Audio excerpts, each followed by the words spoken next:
சற்று முன் வெளியான தகவல் ரேஷன் அட்டைதாரருக்கு முக்கியமான தகவல் வெளியிடுது. அது என்ன சார் பார்க்க போகிறோம்? நீங்கள் நம்ம சேனல் சப்ஸ்கிரைப் பண்ணாமல் வந்தீங்கன்னா மறக்காமல் லைக் பண்ணிக்கோங்க, சப்ஸ்கிரைப் பண்ணிக்கோங்க. வாங்க வீடியோக்குள்ள போகலாம்.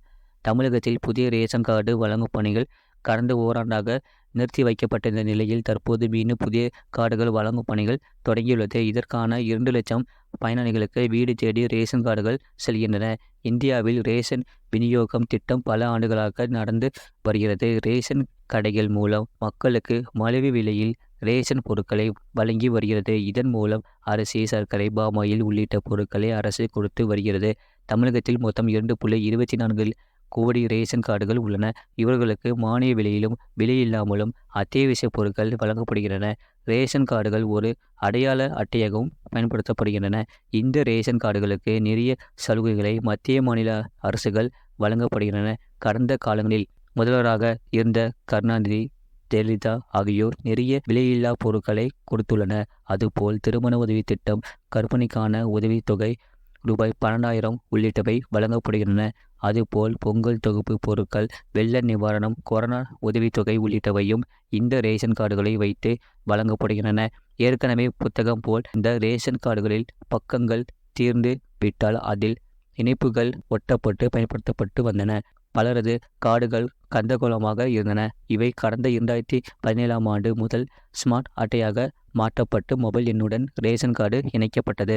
அதுபோல் மகளிர் உரிமை தொகை வழங்குவதற்கும் இந்த கார்டுகள் பயன்படுத்தப்பட்டு வந்தது. இந்த நிலையில் மகளிர் உரிமை தொகையை பெற நிறைய பேர் ரேஷன் கார்டுகளை விண்ணப்பித்து வருகிறார்கள். கூட்டு குடும்பத்தில் இருப்பவர்கள் தங்களை பிரித்து புதிய ரேஷன் கார்டுக்கு விண்ணப்பித்துள்ளார்கள். கடந்த ஓராண்டில் மட்டும் 2.40 லட்சம் பேர் விண்ணப்பித்துள்ளனர்.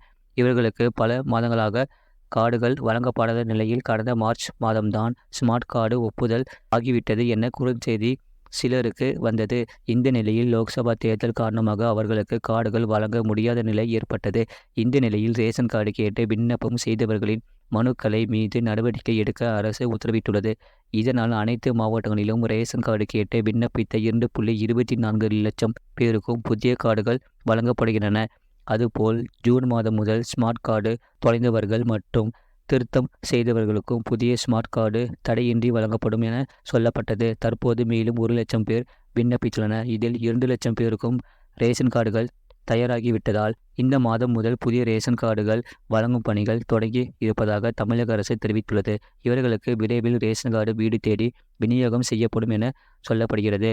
எனவே புதிய ரேஷன் கார்டு வழங்கப்பட்டு விட்டால் அரசின் விதிமுறைகளுக்கு பட்டவர்கள் மகளிர் உரிமை தொகைக்கு விண்ணப்பிப்பவர் என எதிர்பார்க்கப்படுகிறது. இதுபோன்ற செய்திகளை உடனுக்குடன் அறிந்து கொள்ள மறக்காமல் சேனலை சப்ஸ்கிரைப் செய்யுங்கள். மற்றவர்களுக்கு தெரியப்படுத்த ஷேர் செய்யுங்கள்.